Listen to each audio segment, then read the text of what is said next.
Which of the following is required as inducer for the expression of lac operon? Lac operon is a set of genes found in E. coli and other bacteria that is responsible for the metabolism of lactose.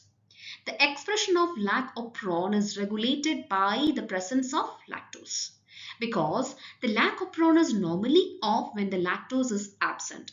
However, when lactose is present, it acts as an inducer by binding to the lac repressor protein, causing a conformational change, and it prevents the repressor from binding to the operator region of the operon. So this allows the transcription of the lac operon or lac genes, which are responsible for the metabolism of lactose, that is the hydrolysis of lactose to glucose and galactose. So that means the correct answer is option C, lactose. Whereas option A and B are incorrect because they are the products formed after the breakdown of lactose molecule. Now coming to option D, lactose and galactose together will be incorrect. Lactose alone is the correct answer.